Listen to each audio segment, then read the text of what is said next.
and felt like a bit of a casual day and would be fun. So I went onto Tinder. I made it clear to the few people that I actually matched with and spoke to that I didn't want anything serious, just a dinner date or a pub night here and there. I matched with a really cute guy, let's call him Pete. He just moved to my city and also wasn't looking for anything serious. He just wanted to meet some people and see some local spots. The first night we met at a well-known tapas bar. I chose this place because of the few friends that were waitresses and bartenders, so I felt safe meeting a stranger. He was on time, we had nice chats, really cool guy on first impression. We spoke about work, to which he responded he's a software developer and he's just started a freelancing career. We spoke about where he stays now, that he's moved up here, and he's sharing a flat with some friends. Rent is quite pricey in this city, so it made sense to me. He asked where I live, and I told him that I'm lucky to have my own one-bedroom apartment in a quiet, nice, popular part of town, mostly thanks to my parents that helped me save up and gave me a portion of the deposit on my 21st birthday. He offered to drop me home, but I said no, I'd prefer to Uber myself home. He asked if this was because I'm going to go meet someone else after him, and I laughed because I genuinely thought this was a joke. The next time I saw Pete was about 3 days later. He said he knew it was fast, but couldn't stop thinking about me, and he wanted to see me again. This time we met at a different restaurant, also one I chose because I went to school with the owner and knew the staff pretty well. The place is a bit more pricey, and he got super annoyed with me for ordering as much as I did. I couldn't understand why, since I insisted on paying my own stuff, both times that we met. That night, same story, let me drop you off at home please. Again, I said no. While we're in the middle of this conversation, he gets a call. He stepped away, but I could hear a fair amount. No, I think we're going to stay with you again. Yeah, I'm with her. Don't worry about it. Okay, I'll be home soon. Bad things happen to women that Uber home this late by themselves. I'd feel better if I dropped you off. Not having energy to argue, I tell him fine. I put my address into his GPS. As soon as he got home, he messages me and tells me he'll be picking me up at 10 in the morning to go for a picnic. I reply that I've actually got cleaning to do, but again, he insists that he'll pick me up at 10. Come 10 AM that next morning, best believe he's right outside of my apartment. I get into his car and he leans over to kiss my cheek, and I notice that his breath stinks. Always, we have our picnic and it's quite nice. He tried to kiss me a few times, but I avoided it with everything in me, and by about 4 PM I tell him I really want to go back home. The park that we went to is about an hour and a half drive from my apartment, so I couldn't really Uber back home because it would cost a fortune. He agrees it's time to go, so we get in his car and we're off. I fell asleep in the car on the drive back, and when I woke up he asked me if we should finish the rest of the bubbly we got from... I fell asleep in the car drive back, and when I woke up he asked if we should finish the rest of the bubbly we got from mimosas up at my apartment. I said to him I don't want to, and he just snaps. He raised his voice and says something along the lines of, "What are you hiding from me? Just be honest. Why are you so desperate to get me out of your apartment?" I was so confused and just kept quiet. He dropped me off, but I could see his car across from my apartment for about half an hour before he actually left. About 5 minutes after he left, he let me know he's home safe, and he thinks he's starting to fall for me. So naturally, I'm freaked out, because I made it clear I didn't want anything serious, and he said he felt the same. I said to him if that's the case, I think we should take a break from hanging out with each other. About 5 days later, he messaged me and asks if we can go for dinner again. He found an Indian cuisine place that he knows I'll love. I tell him it's cool. He should just send me the address. He tells me that he'll pick me up, so 7 PM comes and he tells me he's downstairs. As I go down to meet him, I see he's standing at my gate. I pressed the remote control to open the gate and he walked inside to meet me. "Show me which one is yours. I'd love to see how you live." Not hi, not how are you. That's his opening line, so I'm unsettled. I say to him, at dinner, he gets a call. He didn't step away.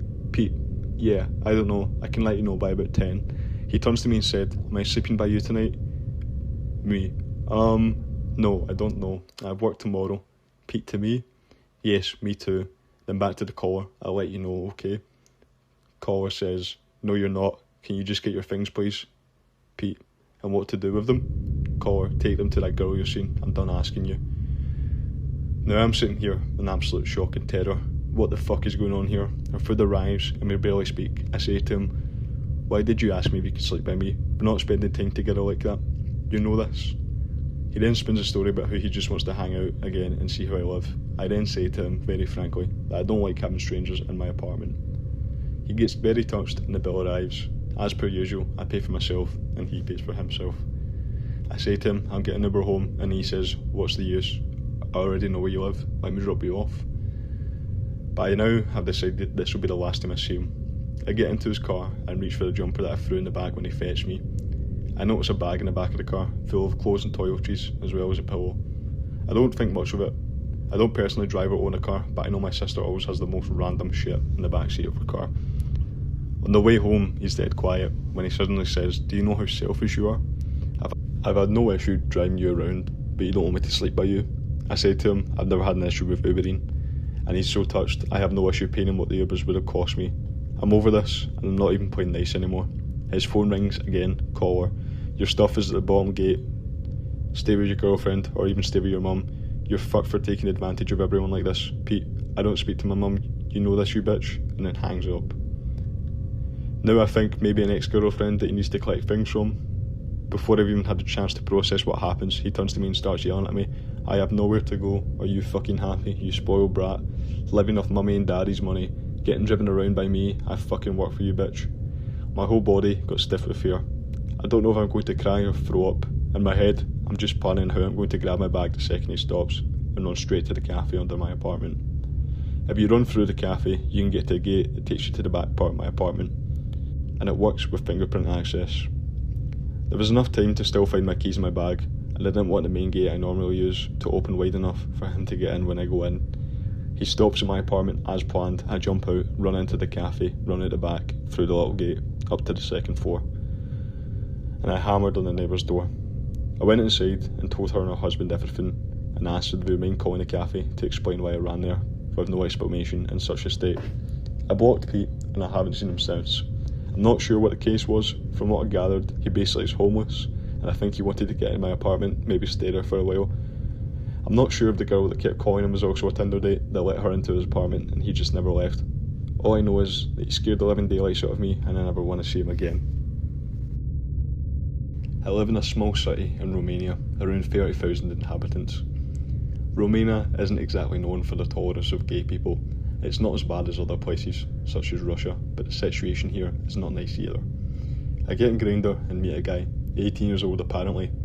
The guy didn't have a picture of his face as his profile picture, but it's too dangerous. He had a picture of a rose drawing. Most guys in Grindr don't have pictures of themselves. We talked for a bit and I really liked this guy, and we finally exchanged information and face pictures. I send him a selfie of myself and he sends me a picture of some guy from our city. He was cute and I really liked him. So I've told him, hey, I saw you around the city, I didn't know you were gay too. We talk, and finally arranged to meet. I had some errands to run at a tailor shop. My cousin's bachelorette party is coming next week, and I had to adjust my favourite shirt.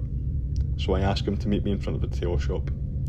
The building in which the tailor shop is located has 4 stories. The ground floor is a clothes shop, which my aunt works at.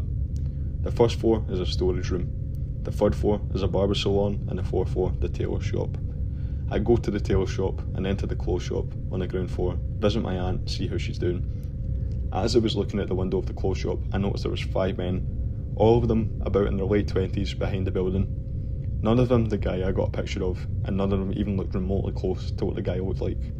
I text the guy I was supposed to meet and ask him if he made it to the tailor shop. As soon as I sent the message, one of the 5 guys' phone lit up and he started texting. As soon as he stopped texting, I got a notification from Grindr. I'm behind the tailor shop. I went there to smoke so no one would see me. Come smoke with me. I was terrified as I realised I was not going to meet this guy in the picture. He tries to get me to go behind the tailor shop, and I try to get to the side of it. There are no windows to the side of the building, so after a few tries, he agreed to meet me at the side of the tailor shop. All 5 guys went to the tailor shop. I peeked my head from the door, looked left and right, and as soon as I saw my way was clear, I ran for it.